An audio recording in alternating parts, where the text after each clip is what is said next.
Hi dears, welcome back to our channel. അപ്പോൾ നമ്മളൊരു 10 ഡേയ്സിൻ്റെ ബ്രേക്കൊക്കെ കഴിഞ്ഞിട്ട് വീണ്ടും ക്ലാസ് സ്റ്റാർട്ട് ചെയ്യുവാണ്. ഇന്നത്തെ ക്ലാസ്സിൽ നമ്മൾ കഫ്താനാണ് കേട്ടോ ചെയ്യുന്നത്. അപ്പോൾ ഞാൻ എടുത്തിട്ടുള്ള മെറ്റീരിയലിൻ്റെ പേര് എനിക്കറിയില്ല, പക്ഷേ ഇതൊരു ജോർജറ്റിനേക്കാട്ടും ഫ്ലോയി ആയിട്ട് കിടക്കുന്ന ടൈപ്പ് ഒരു മെറ്റീരിയലാണ്. ലൈനിങ്ങിന് ക്രേപ്പ് എടുത്തിട്ടുണ്ട് കേട്ടോ. അപ്പോൾ ഇത് വെച്ചിട്ട് നമ്മൾ കഫ്താൻ ചെയ്യണേ. ലൈനിങ് നമ്മളൊരു എ ലൈൻ ടോപ്പ് പോലെ ചെയ്തെടുക്കുകയാണ്. സ്ലീവ് ഇല്ലാണ്ട് ഒരു സ്ക്വയർ നെക്കൊക്കെ വെച്ചിട്ട് ഒരു എ ലൈനായിട്ട് നമ്മളിത് സ്റ്റിച്ച് ചെയ്യും. അതിന് മുകളിലേക്ക് ഒരു കഫ്താൻ ചെയ്യും. ഓക്കെ, അങ്ങനെയാണ് ചെയ്യണേ. അപ്പോൾ മെഷർമെൻറ്റ്സ് 7 ഇഞ്ച് ഷോൾഡറും 7 ഇഞ്ച് ആം ഹോളും മാർക്ക് ചെയ്തിട്ട് ചെസ്റ്റും 1.5 ഇഞ്ച് സീം അലവൻസും കൊടുക്കുന്നുണ്ട്. പിന്നെ ആം ഹോളിൻ്റെ അവിടെ നമ്മൾ കുഴിച്ച് മാർക്ക് ചെയ്യുന്നില്ല, കാരണം നമ്മളിത് സ്ലീവ്ലെസ്സിലല്ലേ ചെയ്യുന്നത്. അപ്പോൾ അത് കാരണം കൊണ്ട് കുഴിച്ച് മാർക്ക് ചെയ്യുന്നൊന്നുമില്ല. ജസ്റ്റ് ഇതുപോലെ 2 സൈഡും ഒരേപോലെ തന്നെയാണ് മാർക്ക് ചെയ്ത് കൊടുക്കുന്നത് കേട്ടോ. ഇനി ഇവിടെ നിന്ന് താഴേക്ക് നമ്മുടെ ആ ഒരു വേസ്റ്റിൻ്റെ അവിടുത്തെ ലെങ്ത് ഉണ്ടല്ലോ, അതൊന്ന് മാർക്ക് ചെയ്ത് കൊടുക്കുക. എന്നിട്ട് അതിൽ നമ്മുടെ വേസ്റ്റിൻ്റെ റൗണ്ട് മാർക്ക് ചെയ്യുന്നുണ്ട്. ഇനി സീം അലവൻസും കൂടിയിട്ട് മാർക്ക് ചെയ്ത് കൊടുക്കുക. 1.5 ഇഞ്ച് കൊടുക്കണമെന്നില്ല കേട്ടോ, 1 ഇഞ്ച് കൊടുത്താലും മതി. ഞാൻ പിന്നെ എല്ലാവരും ബിഗിനേഴ്സ് ആയതുകൊണ്ട് ഇടുന്നേ ഉള്ളൂ. പിന്നെ നെക്കിൻ്റെ ഇവിടെ നമ്മൾ 3.5 ഇഞ്ച് വിഡ്ത്തും അതുപോലെ തന്നെ 5 ഇഞ്ച് ലെങ്ത്തും മാർക്ക് ചെയ്യുന്നുണ്ട്. ഇതിൽ ഞാനൊരു റൗണ്ട് നെക്കാണ് മാർക്ക് ചെയ്തത്, പക്ഷേ കട്ട് ചെയ്യുന്ന സമയത്ത് ഞാനത് സ്ക്വയർ ആക്കിയിട്ടുണ്ടായിരുന്നു കേട്ടോ. സ്ക്വയർ നെക്കിലാണ് ചെയ്തിട്ടുണ്ടായിരുന്നത്. അത് നമുക്ക് അപ്പം നോക്കാം. ഇനി നമ്മൾ ഹിപ്പിൻ്റെ ആ ഒരു പോർഷനും കൂടി ഒന്ന് മാർക്ക് ചെയ്യുന്നുണ്ട്.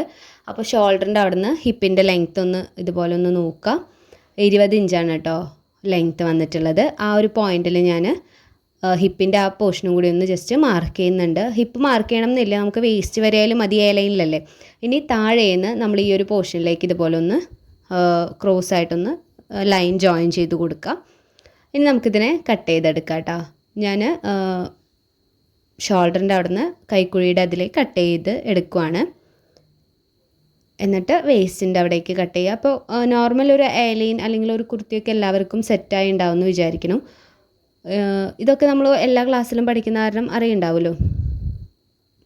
താഴേക്ക് ആ ഒരു കോർണർ വരെ നമ്മൾ ഫുൾ ഫ്ലെയറിൽ തന്നെ എടുക്കുക. ഇതേപോലെ ഒന്ന് കട്ട് ചെയ്ത് കൊടുക്കുക. ഇനി ഞാൻ ആ എൻ പോർഷനിൽ 1 ഇഞ്ച് ഇങ്ങനെ മുകളിലേക്ക് മാർക്ക് ചെയ്തിട്ടൊന്ന് കർവ് പോലെ വരച്ച് കൊടുത്തിട്ടുണ്ട്, ഒരു കർവ് ഷേപ്പ് കൊടുത്തിട്ടുണ്ട്. അവിടെ ഒന്ന് ചെറുതായിട്ട് ഇതുപോലെ ഒന്ന് കട്ട് ചെയ്തെടുക്കുക. ബാക്കി സ്ട്രെയിറ്റ് കട്ട് ചെയ്താൽ മതി കേട്ടോ. ഇനി ഇവിടെ നമുക്ക് 2 എണ്ണമായിട്ട് കട്ട് ചെയ്ത് മാറ്റണം. നെക്ക് കട്ട് ചെയ്യുന്ന സമയത്ത് സ്ക്വയർ ആക്കിയിട്ടുണ്ടായിരുന്നല്ലോ, അപ്പോൾ നമ്മൾ ആ ഒരു 5 ഇഞ്ച് മാർക്ക് ചെയ്തിട്ടുണ്ടായിരുന്നില്ലേ, 5 ഇഞ്ച് ലെങ്ത്തും 3.5 ഇഞ്ച് വിഡ്ത്തും മാർക്ക് ചെയ്തിട്ടുണ്ടായിരുന്നു. ആ റേഞ്ച് ഞാൻ ഇങ്ങോട്ട് ഇതുപോലെ കയറ്റി, അതായത് 3.5 മാർക്ക് ചെയ്തോടത്തുനിന്ന് 3 ആക്കിയിട്ട് ഇങ്ങനെ ഒന്ന് ചെരിച്ച് കൊടുത്തു. അപ്പോൾ അങ്ങനെ കൊടുക്കുന്നതാണ് സ്ക്വയറിനൊക്കെ ചെയ്യുമ്പോൾ കുറച്ചും കൂടി ബെറ്റർ കണ്ടോ. അപ്പോൾ ഇങ്ങനെ നിൽക്കും, അല്ലാണ്ട് വല്ലാണ്ട് ഇങ്ങനെ മലർന്ന് പോകണ്ട നെക്ക്, അതിനാണ് ഇങ്ങനെ ചെയ്തിട്ടുള്ളത് കേട്ടോ.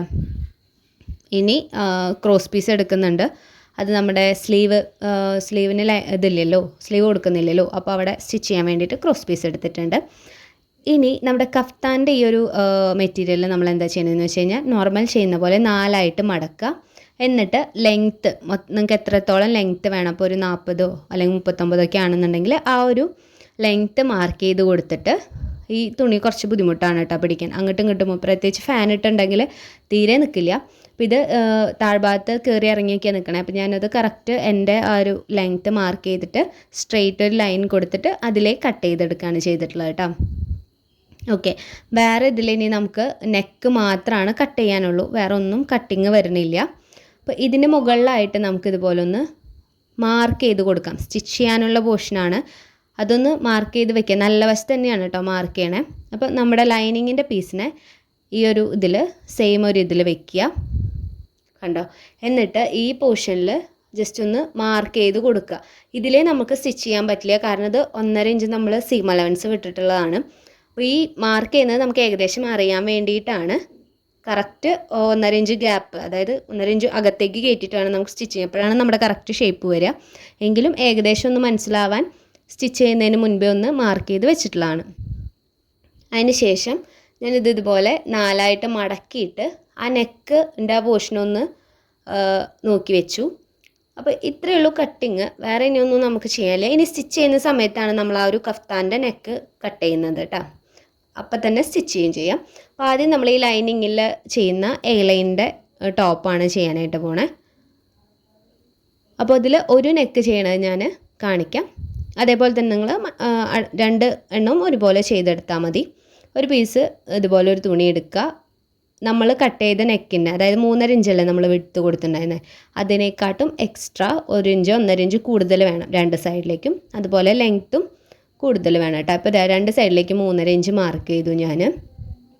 എന്നിട്ട് നമ്മൾ കട്ട് ചെയ്ത നെക്കിനെ കറക്റ്റ് ആ ഒരു പോയിന്റിൽ ഇതുപോലെ വെക്കുക. ഓക്കെ, അല്ലെങ്കിൽ നെക്ക് മലർന്ന് പോകും. അതിന് വേണ്ടിയിട്ടാണ് മാർക്ക് ചെയ്തിട്ട് ഇതുപോലെ വെച്ചതിന് ശേഷം സ്റ്റിച്ച് ചെയ്യുന്നത്.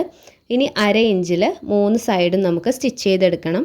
പിന്നുണ്ടെങ്കിൽ കുത്തി കൊടുത്തിട്ടൊന്ന് സെറ്റ് ചെയ്തതിന് ശേഷം സ്റ്റിച്ച് ചെയ്യുകയാണെങ്കിൽ കുറച്ചും കൂടി ഈസി ആയിട്ട് ചെയ്യാൻ പറ്റും.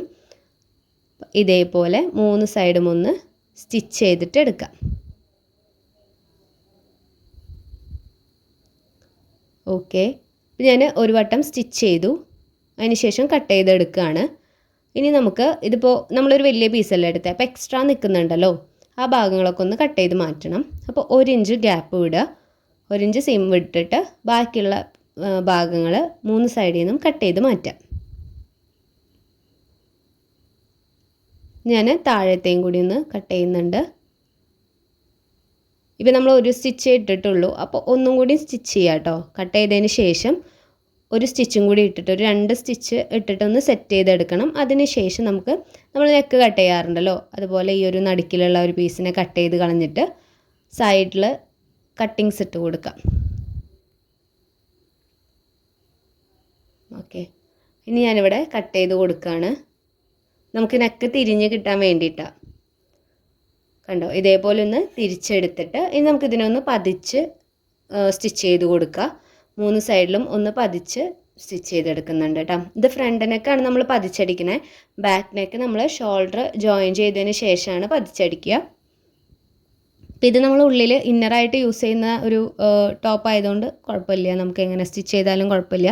കാരണം ഇത് പുറത്തേക്ക് കാണില്ലല്ലോ, കഫ്താനെയാണ് പുറത്ത് കാണുള്ളൂ.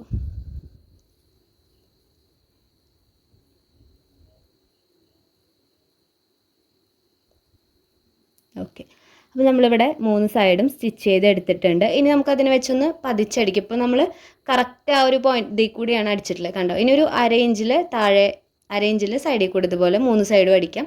വേണമെങ്കിൽ മാത്രം ഇങ്ങനെ സ്റ്റിച്ച് ചെയ്താൽ മതി കേട്ടോ, നിർബന്ധമൊന്നുമില്ല. അതല്ലെങ്കിൽ 2ആയിട്ട് മടക്കിയിട്ട് അടിച്ചു കൊടുക്കണേലും ചെയ്യാം, നമ്മുടെ ഇഷ്ടത്തിന് എങ്ങനെയാണെന്ന് വെച്ച് കഴിഞ്ഞാൽ ചെയ്യാം.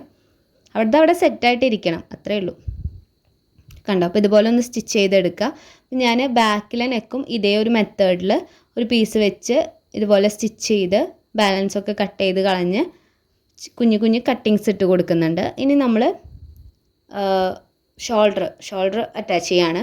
അപ്പോൾ നല്ല വശവും ചേർത്ത് വെച്ചിട്ട് സീം അലവൻസിനെ ഇതുപോലെ ഒരുമിച്ചാക്കി മടക്കി വെച്ച് കൊടുക്കുക. എന്നിട്ട് നമുക്ക് കെട്ടിട്ടിട്ട് സ്റ്റിച്ച് ചെയ്യാം. ഷോൾഡറിലൊരു 2 സ്റ്റിച്ച് ഇട്ടിട്ട് ചെയ്യാം കേട്ടോ. ഓക്കെ, ഇതുപോലെ 2 ഷോൾഡറും ചെയ്തെടുക്കുക. സെറ്റ്. ഓക്കെ, കണ്ടോ, അപ്പോൾ നമുക്കിത് ഫിനിഷായിട്ട് കിട്ടും. 2 സൈഡും ഇതുപോലെ ചെയ്തെടുത്തതിന് ശേഷം നമുക്ക് ബാക്ക് സൈഡിലെ നെക്കിനെ ഒന്ന് പതിച്ച് സ്റ്റിച്ച് ചെയ്ത് കൊടുക്കണം. അത് നമ്മൾ അടിച്ചിട്ടുണ്ടായിരുന്നില്ലല്ലോ. അപ്പോൾ ഇത്രയും കാര്യങ്ങൾ നമ്മളിപ്പോൾ ഒരുവിധം എല്ലാ ക്ലാസ്സിലും പറഞ്ഞു പോകുന്നതായതുകൊണ്ട് അറിയുന്നുണ്ട് എന്നുണ്ടെങ്കിൽ, അതായത് ഈ പോർഷൻസൊക്കെ അറിയാം, ഇനിയുള്ള ക്ലാസ്സിൽ കാണിക്കണം എന്നില്ല എന്നാണെങ്കിൽ ജസ്റ്റ് ഒന്ന് കമൻറ്റ് ചെയ്തേക്കുക. അപ്പോൾ നമുക്ക് ബാക്കിയുള്ള കാര്യങ്ങൾ മാത്രം കാണിച്ചാൽ മതിയല്ലോ എന്ന് വിചാരിച്ചിട്ടാണ്. ഇപ്പോൾ ടോപ്പ് ഓൾമോസ്റ്റ് കഴിഞ്ഞു, എങ്കിലും ഇനിയിപ്പോൾ നൈറ്റീസ് മാക്സിയൊക്കെ വരുന്നുണ്ടല്ലോ. അടുത്ത സെക്ഷൻ നമ്മൾ നൈറ്റിയും അതുപോലെ തന്നെ പാൻറ്റുമാണ് ചെയ്യണേ. നൈറ്റി ഫ്രോക്കായിരിക്കും അടുത്ത ക്ലാസ്സിൽ ഉണ്ടാവുക. പിന്നെ പാൻറ്റ്സ്, പലാസോ, സിഗരറ്റ്, പിന്നെ സ്ട്രെയിറ്റ് കട്ട് പാൻറ്റ്, ഇത് 3ആയിരിക്കും ഫസ്റ്റ് സെക്ഷനിൽ ഉണ്ടാവുക. നൈറ്റീസ് പിന്നെ നോക്കിയിട്ട് വേണം ഏതൊക്കെ ചെയ്യണം എന്നുള്ളത് തീരുമാനമായിട്ടില്ല. ദെൻ നമ്മൾ സ്ലീവ് ക്രോസ് പീസ് വെച്ചിട്ട് ഒന്ന് ഫിനിഷ് ചെയ്തെടുക്കുകയാണ്. അപ്പോൾ ഇതൊക്കെ നമ്മൾ എല്ലാ ക്ലാസ്സിലും ചെയ്തതുകൊണ്ടാണ് ഞാൻ ഇങ്ങനെ സ്പീഡായിട്ട് പറഞ്ഞു പോണത്. എല്ലാവർക്കും അറിയുന്ന കേസ് ആയതുകൊണ്ട്. എങ്കിലും നമ്മളിതെങ്ങനെ ചെയ്യണമെന്ന് പറയണമല്ലോ, അതാണ് കേട്ടോ. ഇപ്പം ഞാനിവിടെ ഒരു സൈഡ് ചെയ്യുന്നത് കാണിക്കുന്നുണ്ട്, നിങ്ങളിതുപോലെ 2 സൈഡും ചെയ്തെടുക്കുക. പിന്നെ എലൈൻ കുർത്തി നമ്മൾ പഠിച്ചതായതുകൊണ്ട് എല്ലാവർക്കും അറിയുണ്ടാവും, സെറ്റല്ലേ, കുഴപ്പമില്ല. അപ്പോൾ ഇതേപോലെ ഒന്ന് ചെയ്ത് കൊടുത്തിട്ട് 2 സ്റ്റിച്ച് ഇട്ട് എടുക്കുന്നുണ്ട് ഞാൻ. എന്നിട്ടൊന്ന് മടക്കിയിട്ട് ബാക്കിലേക്ക് ഉൾവശത്തേക്ക് മടക്കിയിട്ടൊന്ന് സ്റ്റിച്ച് ചെയ്ത് കൊടുക്കുക കേട്ടോ. അതിനുശേഷം നമുക്ക് 2 സൈഡും ഒന്ന് ജോയിൻ ചെയ്തെടുക്കണം. 2 സൈഡും ജോയിൻ ചെയ്തെടുക്കുക. അതുപോലെ തന്നെ ഇതിൻ്റെ താഴ്ഭാഗം ഒന്ന് മടക്കി തയ്ച്ചു കൊടുക്കണം. ഏറ്റവും താഴെ ഒന്ന് മടക്കി തയ്ച്ചു കൊടുക്കണം. അപ്പോൾ ഇത്രയും കാര്യങ്ങളാണ് നമുക്കിതിൽ ചെയ്യാനുള്ളത്. ഇത്രയും ചെയ്ത് കഴിയുമ്പോൾ നമ്മുടെ എലൈൻ കുർത്തിയുടെ കാര്യങ്ങൾ സെറ്റാവും. പിന്നെ ഇത്രയും ദിവസം ക്ലാസ്സൊന്നും ഇല്ലാണ്ടിരുന്നത്, എനിക്കൊരു ക്ലാസ്സും ചെയ്യാനുള്ളൊരു ഇൻട്രസ്റ്റ് ഉണ്ടായിരുന്നില്ല കുറച്ച് ദിവസമായിട്ട്. അപ്പോൾ ഞാൻ തന്നെ വിചാരിച്ചു ഒരു ചെറിയ ബ്രേക്ക് ആവാമെന്ന്. അതെനിക്ക് ഇടയ്ക്കുള്ളതാണ്. കുറേ കണ്ടിന്യൂസ് ഇങ്ങനെ ചെയ്ത് കഴിയുമ്പോൾ എനിക്ക് തന്നെ തോന്നും കുറച്ച് ബ്രേക്ക് വേണം. അപ്പോൾ ഞാൻ അങ്ങനെ കുറച്ച് ബ്രേക്ക് എടുക്കും. ഒന്നും ചെയ്യാനുള്ളൊരു ഇതുണ്ടായിരുന്നില്ല. വീഡിയോ എടുക്കണ്ടേ, കട്ട് ചെയ്യണം, തയ്ക്കുന്നതും പിന്നെ എഡിറ്റ് ചെയ്യണം, വോയിസ്, അങ്ങനെ കുറേ പണിയുണ്ടല്ലോ ഒരെണ്ണത്തിൻ്റെ പിന്നിൽ തന്നെ. അപ്പോൾ അതിനൊന്നും പറ്റൊരവസ്ഥയായില്ലാത്തതുകൊണ്ട് ഞാൻ ഒന്നും ചെയ്യാറില്ല. ഓഫീസിൽ നിന്ന് വരുന്നു, ഫുഡ് കഴിക്കും, കുളിക്കും, നേരെ കിടന്നുറങ്ങും. അങ്ങനെ കുറച്ച് ദിവസം, ഒരു 10 ദിവസം സുഖമായിട്ടുള്ള ഉറക്കമായിരുന്നു. അപ്പോൾ ഇപ്പോൾ ഒരു സെറ്റായി. ഇനിയിപ്പോൾ കുറച്ച് കാര്യങ്ങളൊക്കെ ചെയ്യാം. പ്ലാനിങ്ങും കാര്യങ്ങളൊക്കെ സെറ്റായി. പിന്നെ ഞാൻ കുറച്ച് മെറ്റീരിയൽസൊക്കെ മേടിച്ചു. നൈറ്റി മെറ്റും അതുപോലെ പാൻറ്റിനുള്ള മെറ്റീരിയൽസൊക്കെ എടുത്ത് വെച്ചിട്ടുണ്ട്.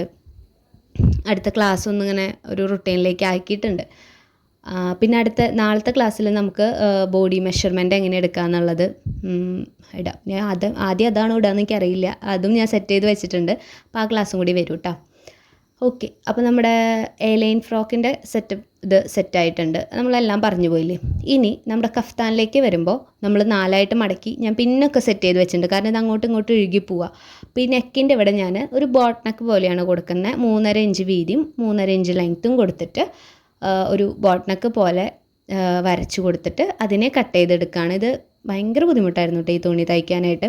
കയറി ഇറങ്ങി പോയിട്ട് ഞാൻ കുറച്ച് കഷ്ടപ്പെട്ടു ഇതൊന്ന് സെറ്റ് ചെയ്തെടുക്കാൻ വേണ്ടിയിട്ട്. ഇപ്പോൾ ഒരു മൊത്തത്തിലൊരു റൗണ്ട് ഷേപ്പാണ് നമുക്ക് വന്നിട്ടുള്ളത്. അപ്പോൾ ഈ നെക്ക് നമ്മൾ ക്രോസ് പീസ് വെച്ചിട്ട് ഇതുപോലെ ഒന്ന് വെച്ച് നോക്കുക തികയുമെന്നുള്ളത്. അപ്പോൾ ഇത് തികയുണ്ടായില്ല. ഞാനൊരു പീസും കൂടി അറ്റാച്ച് ചെയ്തിട്ടാണ് ചെയ്തിട്ടുള്ളത്. എന്നിട്ട് ഇതുപോലെ 2ആയിട്ടൊന്ന് മടക്കിയിട്ട് ആദ്യം തന്നെ ഒരു സ്റ്റിച്ച് ഇട്ട് കൊടുക്കുക. എന്നിട്ട് ഏതെങ്കിലും ഒരു സെൻറ്റർ പോയിൻ്റ് വെക്കുക. നിങ്ങൾ കുറച്ച് എക്സ്ട്രാ വിടുക കേട്ടോ. 1 ഇഞ്ച് എക്സ്ട്രാ വിട്ടതിന് ശേഷം വേണം ഇതുപോലെ ഒന്ന് തയ്ച്ചെടുക്കാൻ. കാരണം നമുക്കവിടെ ക്രോസ് പീസ് ജോയിൻ ചെയ്യാൻ ഒരു 1/2 ഇഞ്ച് വേണം. അപ്പോൾ ഒരു ഇഞ്ച് വിട്ടോ, നമുക്ക് എക്സ്ട്രാ ഉണ്ടെങ്കിൽ കളയാലോ, കട്ട് ചെയ്ത് കളയാലോ. അപ്പോൾ അതുപോലെ വെച്ചിട്ട് നമ്മൾ സ്ലീവും നെക്കൊക്കെ ചെയ്യാറുള്ള പോലെ തന്നെ ഇങ്ങനെ 1/2 ഇഞ്ചിൽ ഇതുപോലെ ചുറ്റിനും ആ ഒരു റൗണ്ടിനെ സ്റ്റിച്ച് ചെയ്തെടുക്കണം. ഓക്കെ, അതാണ് നമ്മുടെ ടാസ്ക്. ഇത് ചെയ്യുമ്പോൾ ഇങ്ങനത്തെ മെറ്റീരിയൽ നമ്മൾ കഫ്താനിന് എടുക്കണ്ട. കാരണം കുറച്ച് ബുദ്ധിമുട്ടാണ്. അതുപോലെ തന്നെ ലൈനിങ് ഇല്ലാണ്ട് ചെയ്യാൻ പറ്റുന്ന പോലത്തെ മെറ്റീരിയൽ എടുക്കുക. അതാണ് കുറച്ചും കൂടി എളുപ്പട്ടോ. ഇതാകുമ്പോൾ നമുക്ക് സ്റ്റിച്ച് ചെയ്യാൻ കുറേ ടൈം, അതായത് ലൈൻ ആദ്യം ചെയ്യണം, പിന്നെ ഇത് ചെയ്യണം, കുറച്ച് ടൈം പോവും. അപ്പോൾ ഞാനിത് മുഴുവനായിട്ടും ഇങ്ങനെ റൗണ്ടിൽ ചെയ്തെടുത്തിട്ടുണ്ട്. ഓക്കെ, ഇനി ഈ ഒരു 2 പീസിനെ കണ്ടോ, 1/2 ഇഞ്ച് നമ്മളവിടെ വിട്ടുണ്ടായിരുന്നു, അല്ലെങ്കിൽ 1 ഇഞ്ച് ഉണ്ടെങ്കിൽ അത് ഒന്ന് ഇതുപോലെ ഒരുമിച്ചാക്കിയിട്ട് ജോയിൻ ചെയ്ത് ബാക്കിയുള്ളതിനെ കട്ട് ചെയ്ത് കളയാം. എന്നിട്ട് നിവർത്തുമ്പോൾ കണ്ടോ അവിടെ ഇങ്ങനെ അറ്റാച്ച് ആയിക്കോളും. ഇനി നമുക്ക് അതൊന്ന് സ്റ്റിച്ച് ചെയ്ത് കൊടുക്കാം. അപ്പോൾ നമ്മൾ ഒരു സ്റ്റിച്ച് ഇട്ടുകൊണ്ട് തന്നെ മൊത്തം ആ ഒരു റൗണ്ട് മുഴുവനായിട്ടും ഒരു സ്റ്റിച്ചും കൂടി ഇട്ട് കൊടുക്കാം. അപ്പോൾ സെറ്റാവും. ഓക്കെ, ഇനി നമുക്കിതിനെ ഉള്ളിലേക്ക് വെച്ചിട്ട് ഹെം ചെയ്ത് കൊടുക്കണമെങ്കിൽ ഹെം ചെയ്ത് കൊടുക്കുക. അതാണ് കുറച്ചും കൂടി നീറ്റായിട്ടുണ്ടാവുക. അപ്പോൾ സമയമില്ലാത്തവരും മടിയുള്ളവരും സ്റ്റിച്ച് ചെയ്ത് കൊടുത്താലും മതി. ഓക്കെ, ഞാൻ സ്റ്റിച്ച് ചെയ്തേട്ടോ. ആദ്യം ഞാൻ ഹെം ചെയ്യാമെന്നൊക്കെ വിചാരിച്ച് സ്റ്റിച്ച് ചെയ്യാണ്ട് വെച്ചു. പിന്നെ എനിക്ക് മടിയായപ്പോൾ ഞാൻ സ്റ്റിച്ച് ചെയ്തായിരുന്നു. ഇനി വീണ്ടും ഇതിനെ 4ആയിട്ട് മടക്കിയിട്ടതിന് ശേഷം നമ്മൾ ആദ്യം ഇട്ട മെഷർമെൻറ്റ്സ് ഒക്കെ പോയി. അപ്പോൾ വീണ്ടും നമ്മുടെ ചെസ്റ്റിൻ്റെ പോർഷൻ എന്ന് പറഞ്ഞാൽ കൈക്കുഴിയുടെ അവിടെ നിന്ന് ചെസ്റ്റ് പിന്നെ വേസ്റ്റിൻ്റെ ഭാഗം മാർക്ക് ചെയ്തിട്ട് താഴേക്ക് ഇങ്ങനെ ഡോട്ട് പോവുക. ഇത് നമ്മൾ നല്ല വശത്ത് ചെയ്യുന്നതുകൊണ്ട് തന്നെ അധികം അങ്ങോട്ട് ചോക്ക് വെച്ച് വരയ്ക്കാനും പറ്റില്ല. എന്നിട്ട് ആ ഒരു പോയിന്റിൽ നിന്ന് കെട്ടിട്ടിട്ട് ഇതുപോലെ തയ്ച്ചു കൊടുക്കും. അപ്പോൾ നമ്മുടെ കൈക്കുഴിയുടെ ആ ഒരു പോയിന്റിൽ നിന്നാണ് നമ്മൾ സ്റ്റിച്ച് ചെയ്യുന്നത്. നല്ല വശത്താണ് സ്റ്റിച്ച് ചെയ്യുന്നത്. അപ്പോൾ കൈക്കുഴിയിൽ നിന്ന് വേസ്റ്റിലേക്ക് വരും, വേസ്റ്റിൽ നിന്ന് ഹിപ്പിൻ്റെ അവിടേക്ക് വരും, ഹിപ്പിൻ്റെ അവിടെ നിന്ന് നേരെ ആ ഒരു കോർണർ പോയിന്റിലേക്ക് ഇതേപോലെ സ്റ്റിച്ച് ചെയ്ത് കെട്ടിട്ട് നിർത്തുക. പിന്നെ നമ്മൾ ഫ്രണ്ട് പോർഷനിൽ ചെയ്യുന്നതുകൊണ്ട് തന്നെ അധികം സ്റ്റിച്ച് ഇടരുത്. മാക്സിമം ഒരു 2 എണ്ണം ഇട്ട് നിർത്തുക. സെയിം കളറാണെങ്കിൽ അറിയില്ല. തുണി ഇങ്ങനത്തെ ആയതുകൊണ്ട് ചിലപ്പോൾ വലിഞ്ഞ് പോകും. അങ്ങനെയാണെങ്കിൽ നിങ്ങൾ ഇതുപോലെ ഒന്ന് വലിച്ചിട്ട് പൊട്ടിച്ച് കൊടുക്കുക കേട്ടോ. അപ്പോൾ അത് അവിടെ പൊക്കോളും. പിന്നെ ഒരു സ്റ്റിച്ചും കൂടി ഇട്ട് കൊടുത്താൽ മതി, അല്ലെങ്കിൽ ചുളുങ്ങി നിൽക്കും. 2 സൈഡിലും നമുക്ക് ഈ ഒരു രീതിക്ക് ചെയ്തെടുക്കണം. പിന്നെ സൈഡിൽ തേരുവശം വന്നേക്കണേ, അത് കാരണം കൊണ്ട് ഞാനവിടെ സ്റ്റിച്ച് ചെയ്യാത്തത് കേട്ടോ. അപ്പോൾ വല്ല ലേസൊക്കെ വെച്ച് കൊടുക്കുകയാണെങ്കിൽ നമുക്ക് ലേസൊക്കെ വെച്ച് കൊടുക്കാം. ഈ 2 സൈഡിലും താഴ്ഭാഗത്തും ലേസ് വെച്ച് കൊടുക്കാം. അപ്പോൾ കുറച്ചും കൂടി ഭംഗി ഉണ്ടാവും കേട്ടോ കാണാനായിട്ട്. അത് നമ്മളിതുപോലെ ലൈനിങ് ഒന്നും ഇല്ലാത്ത മെറ്റീരിയൽ ചെയ്യുകയാണെങ്കിൽ അങ്ങനെ കൊടുക്കാവുന്നതാണ്. അപ്പോൾ ഞാൻ നെക്ക് ഉള്ളിലേക്ക് ആക്കിയിട്ട് ഒന്ന് സ്റ്റിച്ച് ചെയ്തെടുത്തിട്ടുണ്ട് കേട്ടോ. ഇനി നമുക്ക് ഇതിൻ്റെ താഴ്ഭാഗം ഉണ്ടല്ലോ അതൊന്ന് നമ്മൾ അംബ്രലയ്ക്കൊക്കെ ചെയ്യുന്ന പോലെ ഒന്ന് ഉരുട്ടി തയ്ച്ചു കൊടുക്കുക.